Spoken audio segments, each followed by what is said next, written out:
कल नहीं आए थे और आज ही उनका पहला दिन है। जस्ट टू नो कितने बच्चे हैं जिनका आज फर्स्ट है, नो प्रॉब्लम। सो अब मैं आपको बता दूं, कल मैंने सिर्फ एक बेसिक ओरिएंटेशन लिया था जिसमें हम लोगों ने सब्जेक्ट के बारे में, बेसिक चीज़ों के बारे में डिस्कशन किया था। मैंने आप लोगों को दो तीन मूल इम्पॉर्टेंट चीज़ें बताई थी जो कि आपको इंटर में ध्यान रखनी है, जो कि फाइनल सॉरी फाउंडेशन से बहुत अलग है। पहली चीज़, सिलेबस वास्ट है। कुछ पेपर्स ऐसे हैं जिसमें बहुत लेंदी पेपर आता है, तो you have to be careful कि पेपर टाइमली हो जाए। प्रैक्टिस मांगेंगे सब्जेक्ट, तो हमको प्रैक्टिस पे बहुत फोकस करना है। अदरवाइज सीए इंटर इतना डिफिकल्ट नहीं है। बच्चे मेरे से कल पूछ रहे थे सर इसको कैसे अप्रोच करें, कैसे पढ़ाई करें। धीरे धीरे जब जब हम लोग आपको बहुत सारी बातें बताना चालू करेंगे कि ऐसे करना है वैसे करना है, पर पहले थोड़ा सब्जेक्ट का नॉलेज हो ना, तो इन सब चीज़ों को समझने में और आसानी होती है। And that's why we are starting today with our subject. और हम लोग कौन सा सब्जेक्ट चालू कर रहे हैं, मैं अभी आपको दो सब्जेक्ट पढ़ाने वाला हूं जो मैंने आपको कल बताया भी था। एक है कॉस्टिंग और दूसरा है जीएसटी। अच्छा, असीम सर भी आ गए होंगे। असीम सर ने बहुत सारी बातें और बता दी होगी आप लोगों को।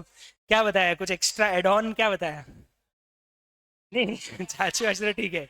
वो तो मैं छोटा हूँ इसलिए सब मेरे को चाचू बोलते हैं, वो तो आप भी बोलना चाहो तो कोई दिक्कत नहीं है।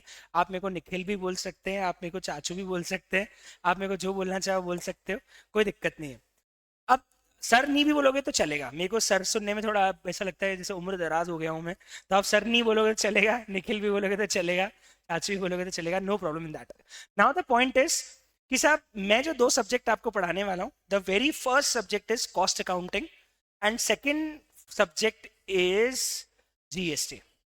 अब जो जीएसटी है, फर्स्ट ग्रुप का जो हमारा सब्जेक्ट है टैक्सेशन, जिसके अंदर 50 नंबर का जीएसटी है, वो अभी नहीं पढ़ाया जा सकता। उसके पीछे का कारण बताता हूं। आईसीएआई 30 अप्रैल तक के सारे अमेंडमेंट आपके जीएगा। कब तक के? तो जो गई आने वाली, आने वाली मतलब कब तक के? 4 महीने बाद तक के अमेंडमेंट्स आपके एग्जाम में आएंगे पहली बार। जीएसटी में अमेंडमेंट होते भी बहुत है। नवंबर 23 के एग्जाम में 75 पेजेस के अमेंडमेंट, 75 पेज के अमेंडमेंट थे। 250 पेज की बुक में 75 पेज के अमेंडमेंट है, मतलब 20% अमेंडमेंट हो गए। तो इसीलिए जीएसटी को अभी स्टार्ट करना सरासर बेवकूफी है। मैं बीच में जीएसटी स्टार्ट करूंगा कॉस्ट के बीच में, जब मुझे लगेगा कि एक लेवल आ गया है जहाँ पे अब बहुत ज्यादा चेंजेस नहीं बचे हैं, वहां हम एक दो चैप्टर बेसिक पढ़ लेंगे जीएसटी के। बच्चों को लगेगा यार क्यूरोसिटी है, थोड़ा पढ़ लो, जीएसटी बता दो सर, बीकॉम की एग्जाम आने वाली है उसके लिए जीएसटी बता दो। आएगी बीच में बीकॉम? किया है आप लोगों ने इनरोल बीकॉम के लिए? किया है? अब एक काम करो, बीकॉम करोगे ना आप लोग, घर के बाहर गोबर पड़ा रहता है, गोबर वो उठा लो, उसमें ज्यादा फायदा है बीकॉम करने से। इतनी घटिया चीज आप लोग ऑप्ट कर रहे हो, पर ऑफ कोर्स हर बच्चा करेगा क्योंकि उसके पास और कोई ऑप्शन है नहीं, वो बैकअप प्लान के लिए करेगा। पर मतलब तो गोबर और बीकॉम पढ़ाओ तो मैं पहले क्या उठाऊंगा? काम तो आएगा बीकॉम कहीं काम आने वाला नहीं है। पर हम क्या करते हैं, हम एक खौफ में रहते हैं। मैं बताता हूँ खौफ क्या है। खौफ रहता है अगर सीए नहीं हुआ तो क्या, तो मुझे बीकॉम की डिग्री चाहिए ताकि आगे जाके मैं कुछ और परस्यू कर पाऊं। पर अगर आप डिटरमिन्ड हो कि मेरे को सीए करना है, तो आपको एक चीज बता दूं, सीए की डिग्री को पोस्ट ग्रेजुएशन का दर्जा मिला हुआ है। तो if you want to go for UPSC after CA, और if you want to go for PhD after CA, then you don't need to apply for any graduation, you don't need any graduation degree, शर्ते CA हो जाना चाहिए। अब बच्चे बोले थे CEO होने के बाद कौन पढ़ेगा, पागल हो गए हो क्या आप? वही हो जाए तो बहुत है, उससे आगे की कौन सोचे। हमने तो बैकअप प्लान बना रखा है बीकॉम का। करो बीकॉम, करना पड़ेगा आपको एज ए बैकअप, लेकिन ज्यादा टाइम उसके लिए बर्बाद मत कीजिएगा। अगर आपने लोकल बीकॉम का कॉलेज ऑप्ट किया है तो बहुत ही बढ़िया है। अब यहाँ का ऑप्ट कर रहे हो तो आपको एग्जाम के दिन सिर्फ 3 घंटे बर्बाद करने, बाकी आपको 20 क्वेश्चन मार्केट में मिल जाते हैं, वो 1 घंटे के अंदर पढ़ के चले जाना और आप पास हो जाओगे, ये मेरी गारंटी है। बीकॉम का एक पेपर दे लो, आपको समझ में आ जाएगा, इससे बेकाम की चीज कुछ भी नहीं है। लेकिन अगर आपने यहां नहीं कहीं और से बीकॉम ऑप्ट किया है, फिर आपको ऑनलाइन बने रहना पड़ेगा और फिर आप ऑनलाइन क्लासेस रेगुलरली लीजिएगा और जब भी पेपर हो तब आप पेपर के समय 3 घंटे बस जाइएगा, बाकी आप रेगुलर क्लासेस लीजिएगा। पर बीकॉम में बिल्कुल भी समय बर्बाद मत करना। ज़्यादा लगे तो 1 साल बीकॉम पोस्टपोन भी कर सकते हो, कोई फर्क नहीं पड़ेगा। जब तक सी होगा तब तक बीकॉम हो जाएगा, और जब तक सी होगा वैसे ही आप कौन सी और डिग्री पे जाने वाले हो। तो अभी 1 साल आगे भी पढ़ना पड़ जाए, करना पड़ जाए तो पोस्टपोन भी कर सकते हो, कोई बड़ी बात नहीं है। तो बीकॉम के लिए ज़्यादा चिंता करने की जरूरत भी नहीं है और ज़्यादा एफर्ट लगाने की जरूरत भी नहीं है। पर हाँ, मैं उसके पहले एक बार जीएसटी के 1-2 चैप्टर पढ़ाऊंगा ताकि आपको बीकॉम में भी मदद मिलेगी, साथ साथ में आपको कहीं ना कहीं एक बेसिक पता पड़ जाएगा जीएसटी का क्या है। पर अभी जीएसटी स्टार्ट करना सरासर बेवकूफ़ी है, क्योंकि जिन चीज़ों में इतने मेजर चेंजेस आने वाले हैं वो चीज़ मैं पहले आपको पढ़ाऊं, फिर बाद में आपको बोलूँ कि ये जो पढ़ा है इसको भूल जाओ और अब मैं जो पढ़ा रहा हूँ वो नया पढ़ो, तो वो बेवकूफ़ी बिल्कुल भी नहीं करनी है हमें। और हम ऐसा सब्जेक्ट पहले उठा रहे हैं जो बहुत इंटरेस्टिंग है एंड सेकंड पूरा प्रैक्टिकल है। और इस चैप्टर इसमें कोई चेंज नहीं आएगा, जो है वो है। ये मैथ्स जैसा है, 10 और 10 20 होते हैं तो 20 ही होते हैं, 10 और 10 11 नहीं होंगे, 10 और 10 21 नहीं होंगे, 10 और 10 20 ही रहेंगे। तो वैसे ही कॉस्टिंग में भी जो प्रिंसिपल्स हैं, जो कैलकुलेशन है, वो एज इट इज रहने वाला है। इसीलिए हम इस चैप्टर को इस सब्जेक्ट को कर रहे हैं पहले start, cost and management accounting. और अब हम इस सब्जेक्ट के बारे में फाइनली बात करना चालू कर देते हैं, लेकिन उसके पहले एक लास्ट इंपॉर्टेंट बात। मैं एक ई नोट्स तैयार करता हूं जो मैं कॉस्ट में भी करूंगा और जीएसटी में भी करूंगा। सर हमको तो ई नोट्स पहले भी फाउंडेशन में मिले, मेरे ई नोट्स थोड़े से डिफरेंट रहेंगे। कैसे? मैं आपको एक ई नोट्स कोई भी ओपन करके दिखाता हूं कि मैं कैसे ई नोट्स बनाता हूं। एक चैप्टर अपन उठा लेते हैं कॉस्ट अकाउंटिंग का ही कोई, जैसे मैं बता रहा हूं एक्टिविटी बेस्ड कॉस्टिंग करके एक सब्जेक्ट है, एक चैप्टर है ना कॉस्ट का। अब मेरा ई नोट सबसे पहले स्टार्ट होता है बेसिक चैप्टर कितने नंबर का है, किस कैटेगरी के अंदर आता है, कितने मार्क्स की गारंटी है, ठीक है, यहां से। फिर मैं उसका बेसिक एग्जाम्पल्स करा के चीजें लिखवा के एग्जाम्पल करवाता हूं, ये मेरा पहला पार्ट होता है। ये करने के बाद मैं आपको जो बुक दूंगा फिजिकल, उसको पूरी यहाँ पे अटैच कर देता हूं ताकि हम स्क्रीन पे सारे क्वेश्चंस देखें और उसी के नीचे उसको सॉल्व कराना भी चालू कर देता हूं। ये हमारा पहले बेसिक हो गया, बेसिक के बाद में हमारे नोट्स आ गए, नोट्स के बाद में हमने उसमें पूरे पूरे सॉल्यूशन डाल दिए। सॉल्यूशन कर रहे हो आप, होमवर्क कर रहे हो, सॉल्यूशन कर रहे हो, होमवर्क कर रहे हो, सॉल्यूशन कर रहे हो, ये सब चलता रहेगा। ये सब होने के बीच में अब क्या होगा मैं आपको बता दूं। इसके बाद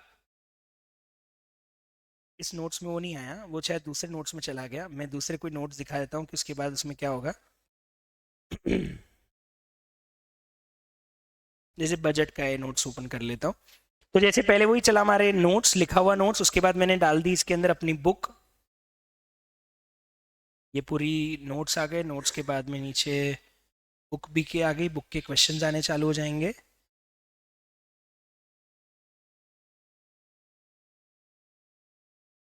खुल रहा है, वो थोड़ा बड़ी फाइल है इसलिए धीरे खुल रहा है। अरे 1 मिनट रुको, थोड़ी बड़ी फाइल है इसलिए स्लो ओपन हो रही है। एक कोई और चैप्टर ले लेता हूँ मैं।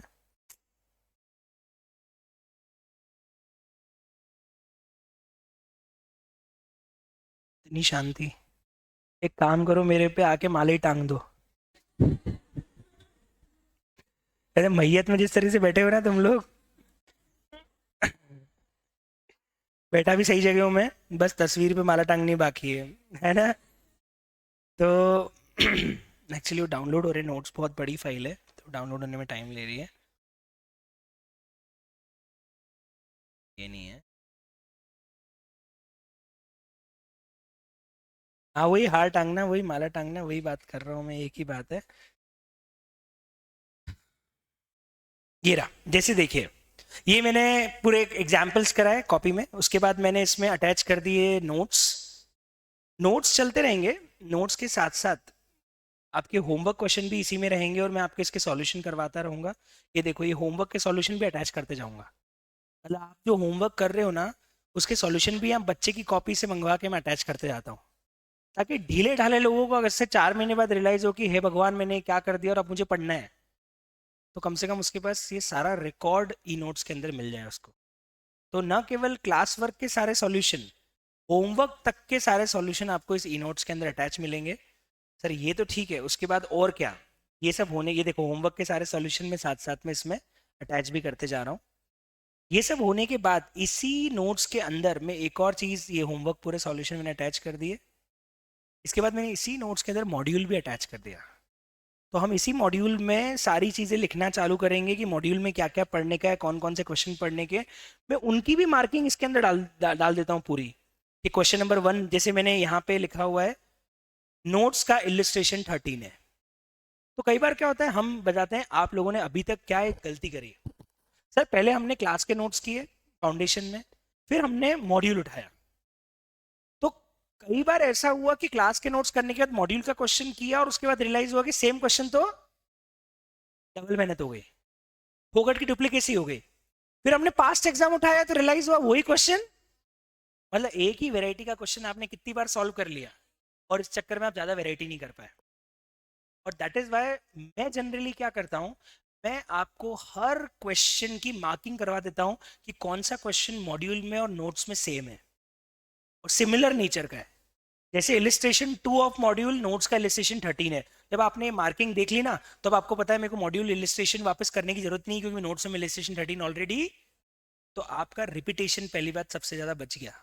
और हम सबसे बड़ी बेवकूफ़ी क्या करते हैं, हम स्मार्ट तरीके की पढ़ाई करने की जगह गधा हमाली करते हैं। गधा हमाली मतलब एक ही क्वेश्चन को 4 बार करके खुश हो जाते हैं, वाह एक ही क्वेश्चन 4 अलग अलग फिगर से 4 बार कर लिया, मजा आ गया, क्वेश्चन बन गया, चैप्टर हो गया। भाई तूने एक ही वैरायटी 4 बार करके बोला कि 4 क्वेश्चन कर लिए, जबकि क्वेश्चन तो तूने एक ही किया है। तो ऐसी गलती आपको इंटर में नहीं करनी, क्योंकि सिलेबस बहुत वास्ट है।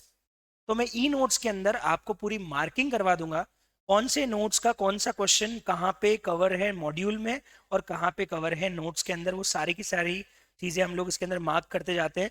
और न केवल ये, कहीं कहीं पे आपको ऐसा भी लिखा हुआ मिलेगा, जैसे ये होमवर्क का क्वेश्चन 2 है, ये होमवर्क में था, नोट्स के होमवर्क में वो सब इसमें कवर हो जाता है कि ये कहाँ पे कौन सा मॉड्यूल का क्वेश्चन है, नोट्स में इस पे है, मार्जिनल का पॉइंट है। वो सारी मार्किंग आपको मॉड्यूल की भी मैं इस ई नोट्स के अंदर करके देने वाला हूँ। ये सब तो ठीक है। इसके बाद इसी के अंदर मैं एक और चीज कवर कर लेता हूं और उसको बोलते हैं निंटेंडो क्वेश्चंस। मैं एक नाम देता हूं, निंटेंडो।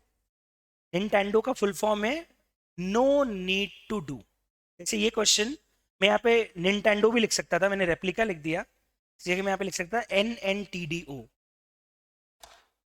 अभी NNTDO क्यों लिखता हूं मैं, कि इस क्वेश्चन की बेसिक वेराइटी इतनी आसान या इतनी इजी है कि आपको इस क्वेश्चन को करने की जरूरत। तो नो नीड टू डू को मैं शॉर्ट फॉर्म में क्या लिख देता हूं। अब ऐसे हर चैप्टर में आपको कम से कम 5 या 7 क्वेश्चन होंगे जो मैं निंटेंडो मार्क करा दूंगा, कि अगर आपने मॉड्यूल नोट्स कर लिए हैं तो वैसे के वैसे दूसरी फिगर्स के साथ और दूसरी वेराइटी के क्वेश्चन है, आप इसको निंटेंडो कर दीजिए और इसको एग्जाम के पहले क्या आज के बाद कभी सॉल्व करने की जरूरत नहीं है। तो वो मार्किंग भी मैं आपको पूरी की पूरी ई नोट्स के अंदर करा देता हूँ। तो होता क्या है, आपके पास कम से कम एक चैप्टर में एवरेज मान है तो 25 से 30 क्वेश्चन तो आपके नोट्स में मिलेंगे, फिर 25 से 30 क्वेश्चन आपको मॉड्यूल में मिलेंगे, फिर आपको 14 अटेम्प्ट के 14 पास्ट एग्जाम क्वेश्चन मिलेंगे। तो देखा जाए तो 25 और 25 50 और 14, एक चैप्टर में 64 टू 65 क्वेश्चन है। एक क्वेश्चन को करने में आधा घंटा लगता है, तो मतलब एक चैप्टर 30 घंटे में खत्म होगा क्या? पागल हो गए हो क्या? एक चैप्टर को 30 घंटे देंगे तो कॉस्ट में 12 चैप्टर है, तो क्या सिर्फ कॉस्ट को 350 घंटे पढ़ेंगे क्या? और कॉस्ट को 350 घंटे में रिवाइज करेंगे तो लास्ट के दिन 18 घंटे में कैसे रिवाइज करोगे? 18 घंटे में पूरा कॉस्ट रिवाइज करना पड़ेगा आपको एग्जाम के एक दिन पहले। और आपको 350 घंटे के कंटेंट को कितने घंटे पे लेके आना है? 18 घंटे पे। और इसीलिए मैं आपको फनलिंग कराना चालू कर दूंगा यहीं से। मैं बोलता हूँ फनलिंग, फनलिंग मतलब क्या करना है आपको, कंटेंट को छोटा करते जाना है। 360 घंटे के कंटेंट को हम short short short short short करके इतना शॉर्ट कर दें कि एग्जाम के एक दिन पहले उसे कितने घंटे में पूरा कवर अप कर पाए? 18 घंटे में। वो भी 1.5 दिन की छुट्टी मिल रही है, एक दिन की पूरी छुट्टी है, इसलिए मैं 18 घंटे काउंट कर रहा हूँ।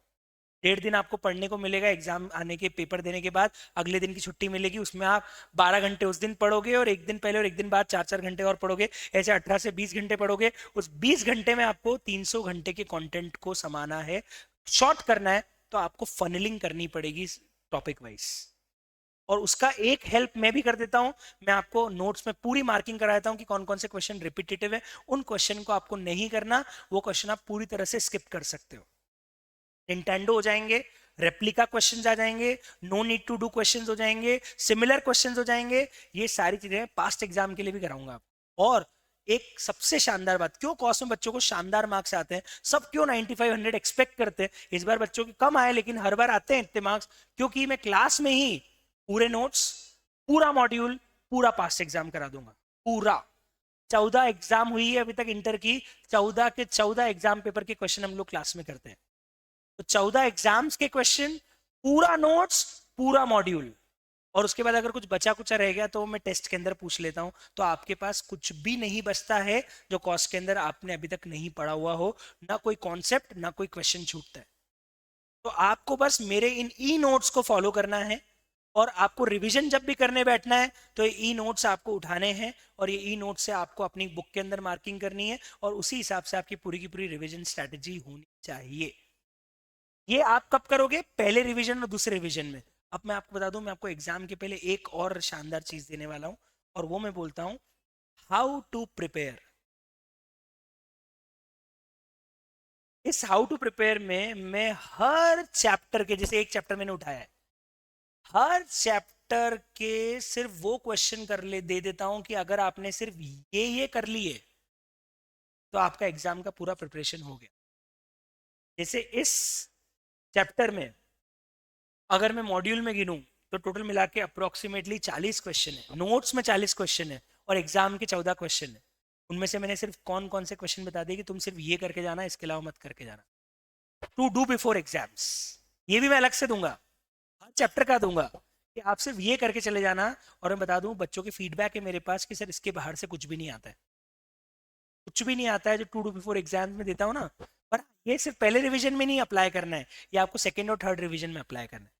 एक बार तो जब मेरे साथ पढ़ रहे हो तब वो सब करो जो मैंने क्लास में करवाया है, लेकिन फिर उसको फनलिंग करने के लिए मैं आपको फिर बता दूंगा कि इनमें से फिर आप कुछ क्वेश्चन स्किप कर सकते हो, और कुछ क्वेश्चन जो मैं आपको टू डू बिफोर एग्जाम दे रहा हूँ वही कर लोगे तो भी आपका काम आराम से हो जाएगा।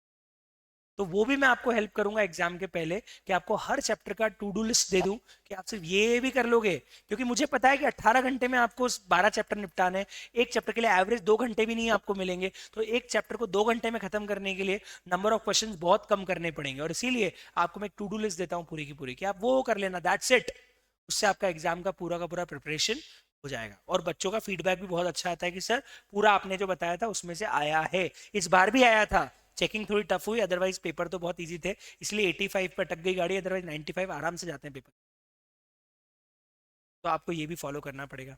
और अच्छी बात है, ये जो मैंने पूरा आपको दिया है content, to do before exams, e notes, पूरा पास्ट एग्जाम क्वेश्चन, ये सब मैं आपको दे दूंगा एक गूगल ड्राइव पे, और इसकी लिंक मैं आपको प्रोवाइड कर दूंगा। जैसे आज जो मैंने बच्चों को पढ़ाया वो मैंने यहाँ पे मई 24 के एग्जाम में जाके, ये जीएसटी वाला भी चल रहा है वहाँ पे, तो उनका जीएसटी का जाके जो नोट्स चल रहे हैं वो सारे चैप्टर अपडेट करते जाता हूँ, रोज के रोज, रोज की रोज आपकी लिखी हुई पूरी की पूरी मेरी पीडीएफ आपको गूगल ड्राइव पे अपडेट मिलेगी, ताकि अगर किसी दिन आप नहीं भी आए हैं तो आप अगले दिन अपना जो क्वेश्चन मैंने उस दिन क्लास में कराया है वो करके, उसको पूरा का पूरा नोट डाउन करके उसका होमवर्क निपटा के अगले दिन आके बैठ सकते हो।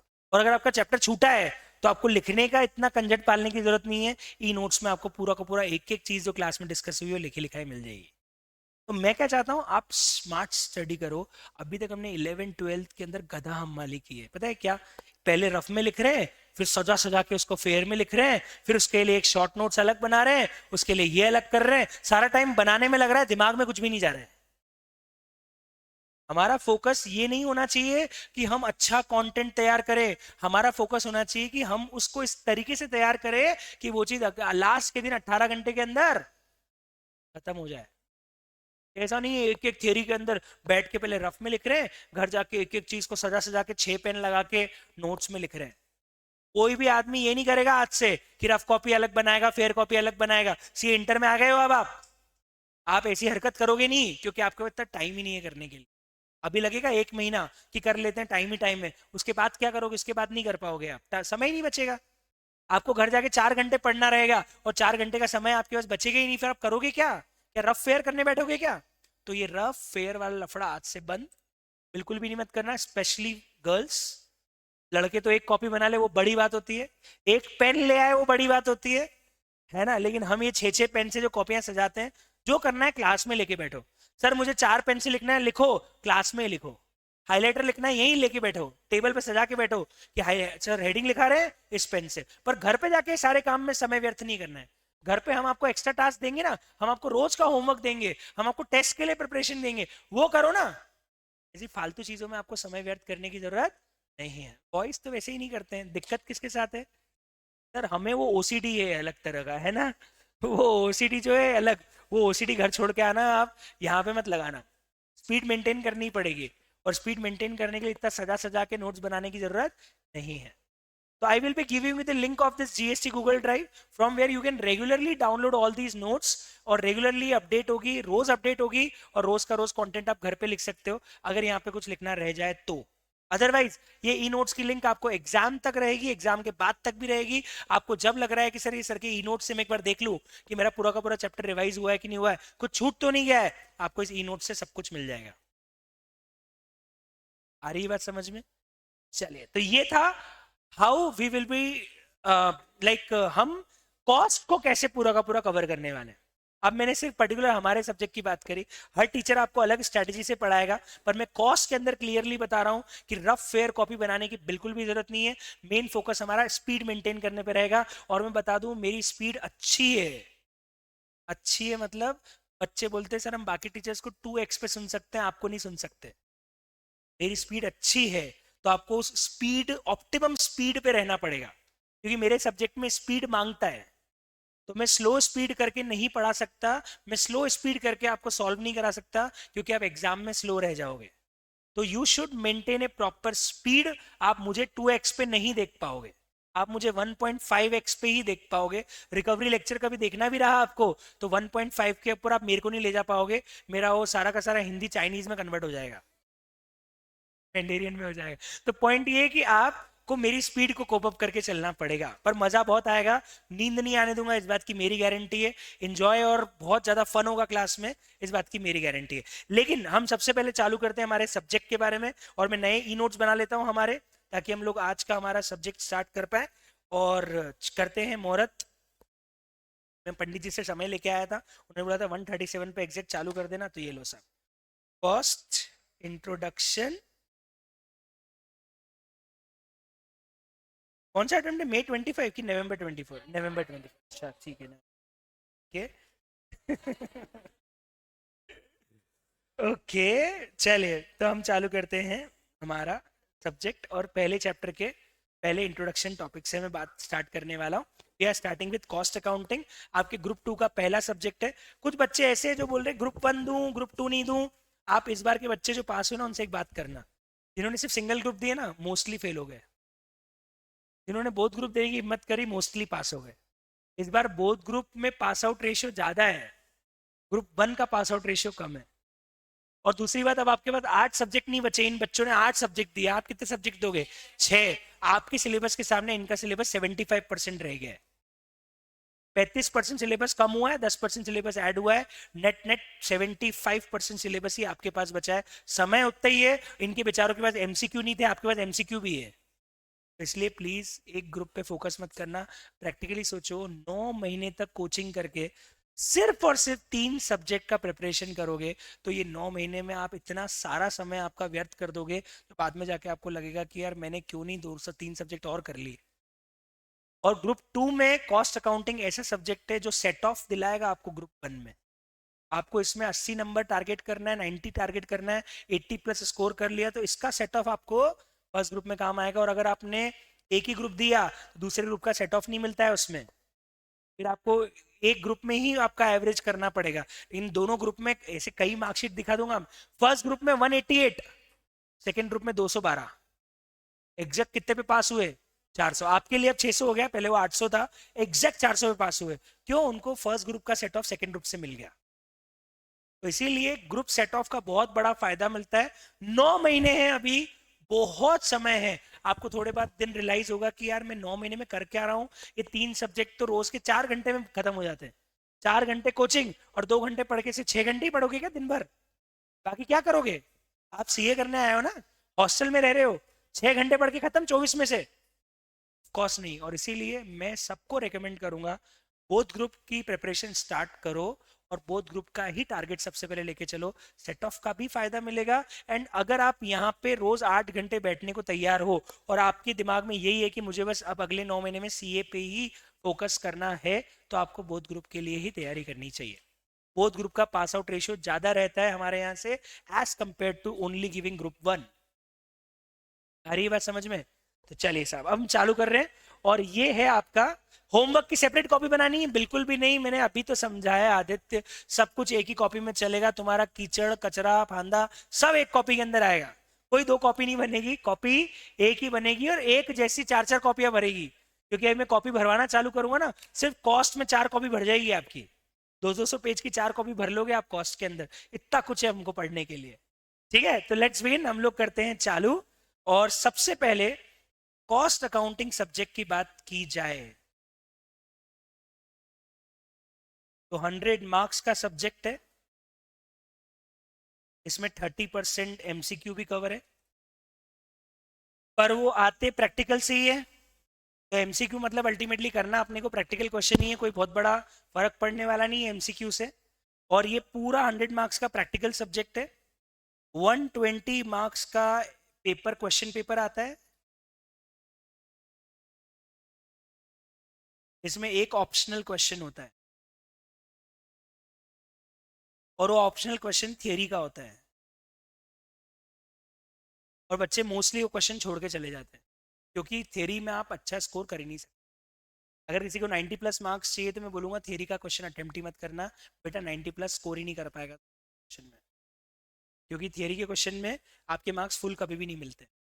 तो 20 नंबर का जो थियरी का क्वेश्चन आएगा 120 में से 20 नंबर का, वो तो आप पढ़ाऊंगा मैं, बैकअप की तरह पढ़ाऊंगा, लेकिन उसको आप जब कोशिश करना छोड़ ही दो और मेन फोकस किसके ऊपर करो? प्रैक्टिकल पे। एज ए एंसिलरी और इंसिडेंटल मान के चलो कि एक बार पढ़ के चले जाएंगे, सिर्फ कभी नहीं बना प्रैक्टिकल तो, अदरवाइज बैकअप की तरह ही रखना थियरी को, पूरा फोकस प्रैक्टिकल पे कीजिएगा। ठीक है, now moving towards our topic. Question 1 compulsory होता है, जी हाँ, वही पैटर्न पूरे इंटर में भी रहेगा। Question number 1 will be compulsory and last question will be optional. Question number 6 will be optional. So ऐसे करके पेपर दिखाऊंगा मैं आपको। अभी जब हम पहला चैप्टर चालू करेंगे ना, तो मैं पूरा पेपर दिखाऊंगा आपको कि पेपर कैसा आता है, उसका पैटर्न क्या होता है, कैसे वो पूरा का पूरा फॉलो होता है।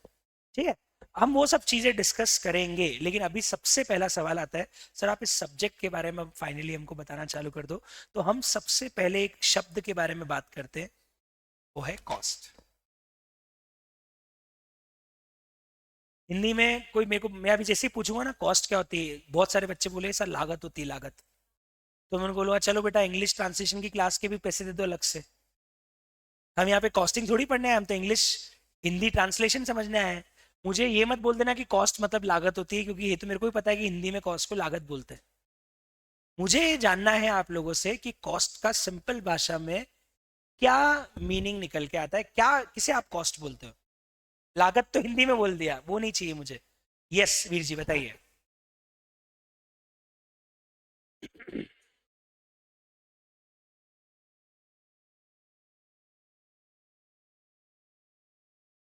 वो कॉस्ट होती है, मतलब वीर जी का बोलना है कि सर जो खरीदते हैं वो, और जो बनाने की लागत आती है वो, और जो बेचने की लागत, जो भी बेचने का खर्चा होता है वो, सब चीजें हम कॉस्ट के अंदर जोड़ते हैं।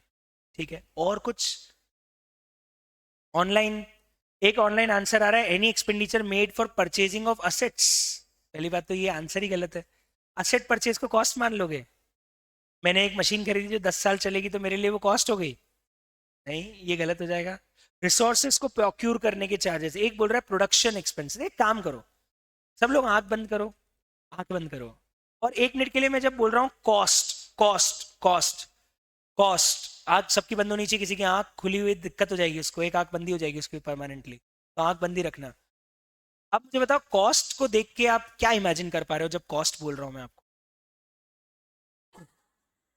पैसा, हाँ ठीक है। फर्स्ट क्या इमेजिन कर पा रहे हैं? पैसा। सर मेरे को तो पैसा दिखा, बस पैसा उड़ रहा है ऐसे हवा में, है ना, एक तो वो दिख रहा है। और कुछ इमेजिन कर पाए कोई कॉस्ट को देख के? कॉस्ट जैसे ही मैंने बोला तो और क्या दिमाग में दिखा, क्या पिक्चर दिखी आपको दिमाग में? मशीन, एक दिखा machine. Good good good, very good. Online online online, और क्या दिखा? मेरे को इमेजिनेशन चाहिए आपका। खर्चा दिखा, अच्छा निखिल सर दिखे, बहुत बढ़िया, मैं तो दिखूंगा ही दिखूंगा। प्रोडक्शन, प्रोडक्शन, मशीन दिखी, पैसा दिखा, प्रोडक्शन दिखा, और रॉ मटेरियल दिखा, लेबर दिखा, एडवर्टाइजिंग दिखा, अदर चार्जेस दिखे। अब तो खोल सकते हैं आंख, मैडम तो सो ही गई है ऐसा लग रहा है। जी। ओके, तो पॉइंट, मैडम क्या दिखा आपको कॉस्ट इमेजिन करके? जो सब दिखा, और जो सब दिखा, अच्छा जो जो बोले जा रहे थे वो उसको आंख बंद करके इमेजिन कर रही थी। बहुत बढ़िया। ओके, एक्चुअली मैंने एक जनरल व्यू लिया है ना, ज्यादातर लोगों को जब भी हम कॉस्ट की बात करते हैं ना, तो एक तो फैक्ट्री दिखती है, मशीन दिखती है, लेबर दिखता है, रॉ मटेरियल दिखता है ना? और एक जनरल व्यू होता है कि जब हम कॉस्ट की बात करते हैं तो हम एक्चुअली बात करते हैं प्रोडक्शन कॉस्ट की, मैन्युफैक्चरिंग कॉस्ट की।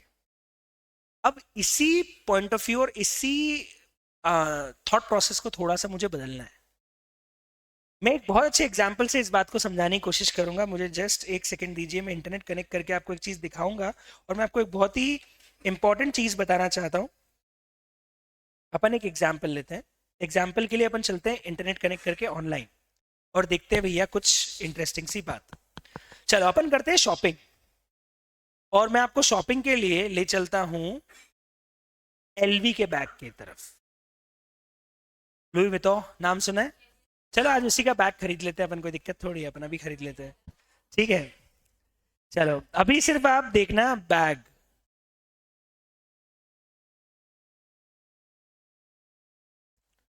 ये हमारा एलवी का बैग ले लेते हैं साहब, ये रहा।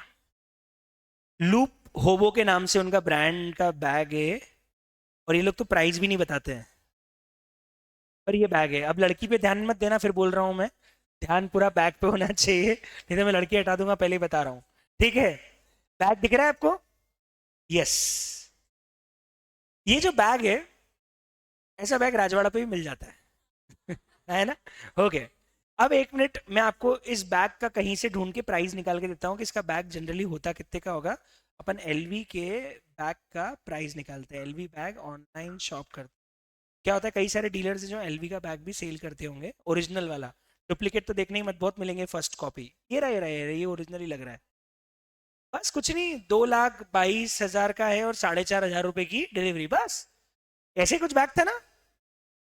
ये जो 2,190 दिख रहा है ना, फर्स्ट कॉपी, पहले बता दो, इसको मत देख लेना तुम, ठीक है? ओरिजिनल बैग जो दिख रहा है वो लगभग ये प्राइस का, ये रहा, ये रहा, ये वैसे ही है। कितने का? 2,48,232 रुपीज का बैग है साहब। लड़की ऐसी थी लेके जो वैसे, ठीक है? लड़की नहीं आएगी साथ में, बता दो, सिर्फ बैग आएगा, है ना? 2 लाख रुपए में सिर्फ बैग है, ये भी ध्यान रख लेना जी। सीए करने की कॉस्ट हो गई, मतलब सीए करने की कॉस्ट क्या हो गई? एलवी का बैग। अच्छा आप बोलो जितने का ये आ रहा है उतने में पूरा सीए हो जाएगा, ये बात भी सही है, पर ये आदमी खरीदेगा सीए होने के बाद, है ना? बिना सीए वाला आदमी ये खरीद भी नहीं पाएगा, ठीक है? तो कुछ कंपैरिजन ही नहीं है। अब सवाल क्या है, सुनना, एक मिनट के लिए मैं आपको प्राइस नहीं दिखाता और आपको मैं बोलता कि इस बैग की कॉस्ट क्या है, सिर्फ बोलूं कि इस बैग की कॉस्ट क्या है, कितने रुपए कॉस्ट है, बताओ मेरे को, इस बैग की कॉस्ट बताओ क्या होगी। एक बच्चा बोल रहा है 100 रुपए नहीं, मैं तो सेम क्वालिटी की बात कर रहा हूँ, ये क्वालिटी का ही बैग की कॉस्ट क्या होनी चाहिए आपके, मतलब एलवी को क्या कॉस्ट पड़ी होगी, ये मेरा सवाल है।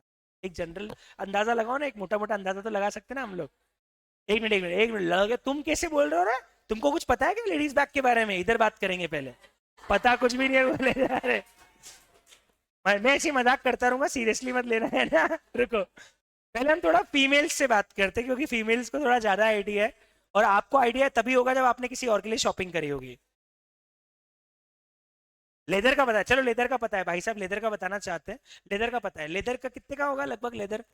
मैं आपको एक चीज बता दूं, ये लोग जेन्यून लेदर, एनिमल को लेके, वो एनवायरनमेंट को लेके, लोग आर्टिफिशियल, चलो मान लेते हैं जेन्यून लेदर जितना ही महंगा होगा। कितने का होगा लेदर इसमें? इतना बड़ा बैग है, इतना ये 5,500-6,000 रुपए का आता होगा बैग। मैं तो बोल रहा हूँ ऐसे 5,000 का रॉ मटेरियल लगा है, और क्या लगा है मैम? मैम बताना पड़ेगा ना, आप लोगों को, आप ही की एरिया की बात कर रहा हूँ मैं। बैग्स, जी मैम, क्या लगता है आपको और क्या लगा होगा इसमें? खाली ऐसे लेदर को फोल्ड किया और बन गया? स्टिचिंग और लेबर भी लगी होगी, क्वालिटी, जिप और ये बटन्स, गोल्ड, गोल्ड नहीं है वो, है आर्टिफिशियली, पर वो गोल्ड प्लेटेड बटन्स और वो सब लगे होंगे, प्लेटेड होता है। चलो ठीक है, कितने का मानते हो मोटा मोटा, कितनी कॉस्ट आई होगी? 10,000। मतलब जो एलवी 2.5 लाख का बैग बेच रहा है उसकी कॉस्ट कितनी होगी? 10,000। मतलब एलवी 2,40,000 का प्रॉफिट कमा रहा है। यहाँ आप गलत हो, यहाँ आप गलत हो गए। यही मैं आपको बोलना चाह रहा हूँ कि आप जब भी कॉस्ट वर्ड यूज करते हो ना, आपको सिर्फ वो बैग का बनाना दिखता है, आपको ये दिखता है कि इस बैग में क्या लगा होगा। आप अब एक चीज इमेजिन करो, ये जो बैग है जिस ब्रांड ने बनाया है, उस ब्रांड ने जिन मॉडल्स को हायर किया है ना ये बैग लेके, वो मॉडल्स, एक एक मॉडल, एक एक फोटोशूट का 10-10 मिलियन डॉलर चार्ज करती है। बेला हदीद नाम सुना होगा आप लोगों ने, जीजी हदीद और केंडल जेनर, ऐसे लोग इन बैग्स का प्रमोशन और ब्रांड करते हैं। ये लोग एक एक फोटोशूट का 10-10 मिलियन डॉलर चार्ज करते हैं। क्या वो पैसा इस बैग की कॉस्ट में नहीं जुड़ेगा? और आप तो बोल रहे हो 10,000 का बैग बना। और बताता हूँ कॉस्ट, मैंने कॉस्ट पूछा था, मैंने क्या बोला था बनाने की कॉस्ट? मैंने आपसे पूछा था इस बैग में कॉस्ट क्या है, ये सबने बोला 10,000 10,000 10,000। मैं यही तो बोलना चाह रहा हूँ, आपका परसेप्शन ही गलत हो जाता है। आप जब भी कॉस्ट की बात करते हैं, आप लोग सिर्फ ये देखते हो कि इस बैग में क्या बने हुए लगा। आप ये भूल जाते हो कि आप बोलने में डेफिनेशन अच्छी लगती है, सर जहां तक की कॉस्ट लगे, लेकिन जब मैं प्रैक्टिकल पूछ रहा हूं तो आप लोग बोल रहे हो कॉस्ट 10,000 है। और यही चीज हम क्या, हमारी मम्मियां भी करती है। 5 स्टार होटल में ले जाओ मम्मी को खाना खिलाने के लिए और मेन्यू कार्ड दिखा दो एक बार, और पनीर की सब्जी का रेट दिखा दो एक बार। क्या बात करो, 800 रुपए की सब्जी? घर में पूरे मोहल्लों को खिला दूं मैं 800 रुपए में? वो एक बोल सब्जी के होटल वाला कितना चार्ज कर रहा है? 800। मम्मी बोला 8 बार बढ़ जाएगी घर में, क्योंकि मम्मी सिर्फ कॉस्ट देख रही है। कौन सी कॉस्ट? बनाने की कॉस्ट। भूल गई कि भैया होटल वाला सिर्फ बनाने की कॉस्ट थोड़ी भुगत रहा है। वो ज्यादा पैसे बनाने के नहीं ले रहा है, ज्यादा पैसे किस चीज के ले रहा है? एम्बियंस के, सर्विसेज के। पर मम्मी को नजर नहीं आता। मम्मी को नजर, आपको भी ऐसे ही इस बैग में नजर नहीं आ रहा है। बैग में सिर्फ बनाने की कॉस्ट नहीं लगी है, बैग में बनाने के साथ में डिजाइनर को भी पैसा दिया होगा इस चीज को डिजाइन करने का। बैग में बनाने के साथ में एडवर्टीजमेंट का ही पैसा दिया होगा, बड़ी बड़ी मॉडल्स को हायर किया होगा। अरे बहुत बड़ी सेलिंग कॉस्ट लगी होगी। मैं आपको इस एलवी का शोरूम दिखाता हूँ, सिंगापुर में। सिंगापुर में एलवी का शोरूम है, और ये one of the most expensive place है दुनिया की। वहां पे एलवी का शोरूम है, और वो भी पानी के ऊपर ये शोरूम है।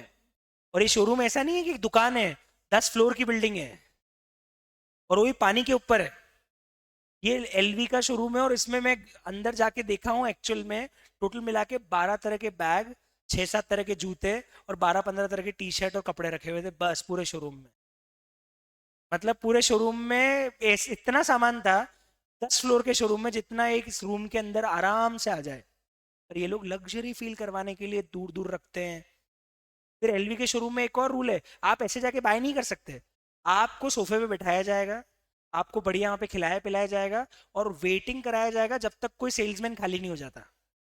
मतलब जब तक आपके साथ कोई सेल्समैन नहीं रहेगा, आपको स्टोर के अंदर कहीं ऐसे घूमने नहीं दिया जाएगा। आपको सेल्समैन के साथ ही अंदर ले जाया जाएगा। आप सोचो किस लेवल की लग्जरी ये लोग कस्टमर को फील कर। मुझे बताओ इसका पैसा किससे ले रहे हैं? बैग से? कहाँ से ले रहे हैं? बैग से ही। एडवर्टीजमेंट का, ब्रांड का, फैशन शो करवाता है एलवी पेरिस में, उसका पैसा कहाँ से आएगा? बैग से ही। इसका मतलब एक चीज है, मैं एक लाइन बोलता हूँ, तेल तो तिल्ली में से ही निकलेगा। इसका मतलब एक कंपनी अपने प्रोडक्ट पे जितना खर्च कर रही है, चाहे वो बनाने की कॉस्ट हो, चाहे वो एडवर्टीजमेंट कॉस्ट हो, चाहे वो रिसर्च एंड डेवलपमेंट कॉस्ट हो, चाहे वो मार्केटिंग कॉस्ट हो, चाहे वो एडवर्टीजमेंट कॉस्ट हो, चाहे वो डिस्ट्रीब्यूशन हो, चाहे वो आफ्टर सेल्स सर्विसेज हो, चाहे वो कस्टमर सेटिस्फेक्शन हो, कस्टमर सर्विसेज हो, सारी कॉस्ट अल्टीमेटली कौन भुगतता है? कस्टमर ही भुगत। और इसलिए मैं बोलता हूँ तेल तो हमेशा, तिल्ली कौन है? कस्टमर, हम लोग। और तेल कौन निकाल रहा है? तेल मतलब क्या? पैसा। तो अल्टीमेटली कंपनी जितना खर्चा कर रही है, जितने एक्सपेंसेस कर रही है, जितनी कॉस्ट इनकर कर रही है, सारा पैसा कौन देता है इसका? कस्टमर। और उसे ही हम हमारी प्रोडक्ट की कॉस्ट मानते हैं। मतलब प्रोडक्ट कॉस्ट में सिर्फ बनाना ये नहीं, मैं बोलता हूँ एक प्रोडक्ट पे किया गया कोई भी खर्च उसकी प्रोडक्ट कॉस्ट का पार्ट बनेगा। हमेशा बनेगा।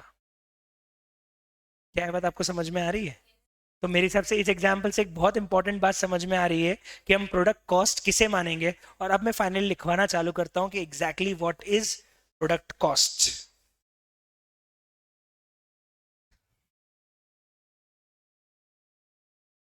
लिखिए, any amount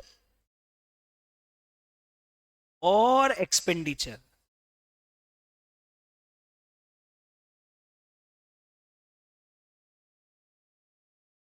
spent on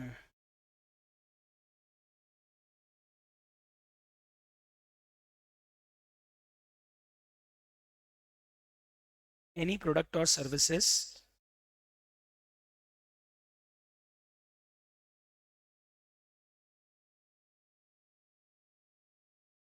is part of its cost।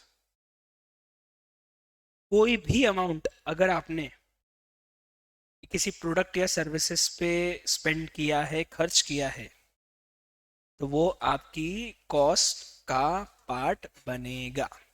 तो आज से कोई पूछे कॉस्ट क्या, तो कॉस्ट मतलब ये नहीं कि मटेरियल दिखे आपको, मशीन दिखे आपको, लेबर दिखे, या आपको दिखे अच्छा है कितने में बन जाता, मैं बनाती तो कितने में बन जाता। नहीं, वो सिर्फ आप मैन्युफैक्चरिंग कॉस्ट देख रहे हो।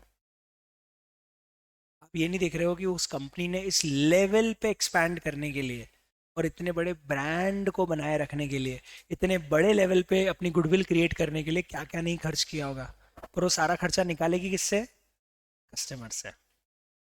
आई can take one very good example, one more example to make it more interesting.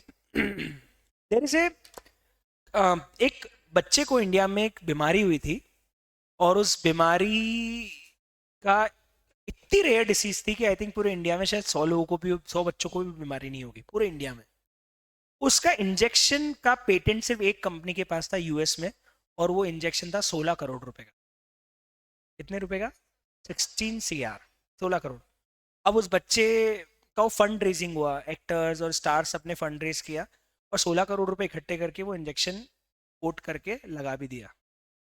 पर सब लोगों ने क्रिटिसाइज किया कंपनी को कि this is very bad, you are charging 16 crore और in exchange of a life, and this is not ethical, this is incorrect. ये वो लोग हैं जिनको अर्ध ज्ञान है, आधा ज्ञान है।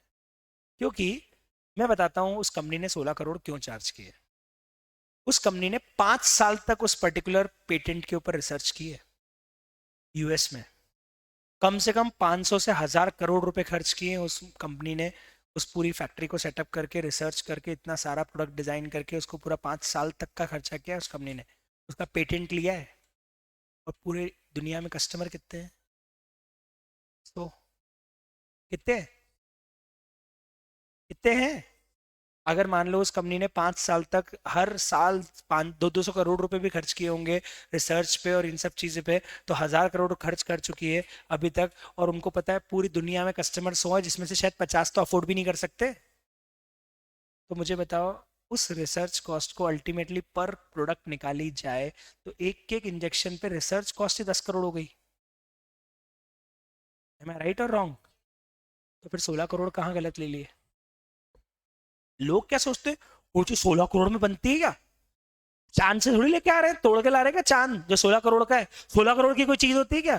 वो चीज भूल गए कि भैया 16 करोड़ किस चीज के हैं, इस चीज के नहीं कि बनाने में क्या लगा, किस चीज के हैं? रिसर्च के। उसके पैसे कौन देगा? अल्टीमेटली तेल तो। अब वो इमोशनली हमको बड़ा बुरा लग रहा है कि ऐसे थोड़ी होता है, पर जो बंदा बिजनेस कर रहा है वो तो बिजनेस ही कर रहा है ना। फार्मा कंपनी भी अल्टीमेटली कर क्या रही है? बिजनेस। और उनको प्रॉफिट मार्जिन चाहिए कि नहीं चाहिए? चाहिए। तो अगर उनको कॉस्ट ही इतनी हायर आ रही है, तो उनका 16 करोड़ में बेचना कहाँ गलत है? There is one more interesting example of this, ये इंडिया में ही है। और मैंने एक्सपेक्ट नहीं किया था कि एक बड़ा स्टार इतनी बड़ी बेवकूफी करेगा, पर कम दिमाग वाले लोग होते। वो गया ताज होटल में, और ताज के रूम में उसने एक बनाना ऑर्डर किया, केला। ठीक है। ताज ने 600 रुपए का एक बनाना दिया। कितने रुपए का बनाना दिया? उसने ट्विटर पे डाल दिया कि Taj is doing wrong, how can a one banana cost 600 rupees. लोगों ने बोला बात तो सही है, एंटी ताज, ये ताज वो ताज। सब गधे लोग हैं। पहली बात तो किसने बोला था ताज में जाके केला खाने को? पहली बात तो तेरे को किसने बोला ताज में जाके बनाना खाना, कहा था वहां ठेले पे जाके? अब तू ताज के रूम में बैठ के बनाना ऑर्डर कर रहा है, तू क्या एक्सपेक्ट कर रहा है 6 रुपए का मिल देंगे तेरे को? भैया जो बंदा जिस किचन से वो बनाना कट के आया है ना, उस किचन के शेफ की सैलरी है 5 लाख रुपए महीना। जिस बंदे ने वो आपको आके बनाना दिया है ना, वो क्रॉकरी की जो प्लेट है ना, वो 5,000 रुपए की प्लेट है सिर्फ। और जिस पूरे प्रेमाइसेस में बैठ के आप खा रहे हो ना, उसका किराया करोड़ों रुपए है साल का। और तू एक्सपेक्ट कर रहा है कि तेरे को 6 रुपए में बनाना देंगे? आप यहीं पे बात मेरे को समझानी है आप लोगों को। हम लोग कहीं भी जाते ना, हम लोगों को हमेशा यही दिखता है कि ये कॉस्ट लगी, मैन्युफैक्चरिंग लगी, मैन्युफैक्चरिंग लगी, मैन्युफैक्चरिंग लगा, क्या यही तो लगा है? आप ये भूल जाते हो कि बहुत सारी ऐसी कॉस्ट है जो आपको दिख नहीं रही, लेकिन वो भी उस कंपनी ने पे की है। और तेल तो दिल्ली में से ही निकलेगा, मतलब अल्टीमेटली सारा पैसा कंपनी लेगी कहाँ से? अपने कस्टमर से। And that is why it is very important to find out right cost. आप जब तक प्रोडक्ट से सही कॉस्ट फाइंड आउट नहीं करोगे, आप या तो प्रॉफिट नहीं कमा पाओगे, या आप इतनी ज्यादा प्राइसिंग कर दोगे कस्टमर आपको प्राइस देगा नहीं। So it is very important to find out appropriate cost, जहां पे आप अपना सारा कॉस्ट भी रिकवर कर लो, और आपको जो प्रॉफिट मार्जिन चाहिए वो प्रॉफिट मार्जिन भी आप रिकवर कर पाओ। And that is very important, क्योंकि बिना प्रोडक्ट कॉस्ट के आप मार्केट में प्राइस फाइंड आउट नहीं कर पाओगे, और प्राइस फाइंड आउट नहीं कर पाओगे तो मार्केट में आप उसको बेच। चाइना अगर आज इंडिया वर्ल्ड की सेकेंड लार्जेस्ट इकोनॉमी है, तो उसका रीजन एक ही है, they have reduce their production cost at such level जहाँ पे पूरी दुनिया में कोई भी नहीं कर पाया है।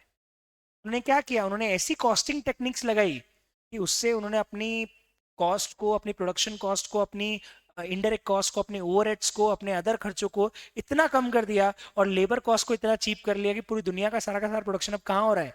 चाइना में ही हो रहा है। इंडिया भी उस रफ्तार पे है, लेकिन अभी हम फिर भी चाइना से 20 से 25 साल पीछे हैं। हमको चाइना के बराबर की इकोनॉमी बनने में फिर भी आज से 20 साल लग जाएंगे, कम से कम 20 साल लग जाएंगे चाइना की बराबर की इकोनॉमी बनने में। तो इसका मतलब ये है कि प्रोडक्शन कॉस्ट और कॉस्ट पे ध्यान देना बहुत जरूरी है किसी भी इकोनॉमी को, मैक्रो लेवल पे भी और माइक्रो लेवल पे भी। And that is why we will start from tomorrow कि एग्जैक्टली कॉस्ट में क्या क्या चीजें जुड़ती है, क्या क्या नहीं जुड़ती है। अभी हमने सिर्फ एक सिलेबस का, इस चैप्टर का एक इंट्रोडक्शन दिया है, पर मैं आगे जाके कल से आपको इसके कैलकुलेशंस, इसकी बहुत सारी इंक्लूजन्स एक्सक्लूजन्स, सारी चीजें बताना चालू करूंगा। आज का डिस्कशन कर रहे हैं यहीं पे खत्म। Thank you, enjoy, good day, bye bye.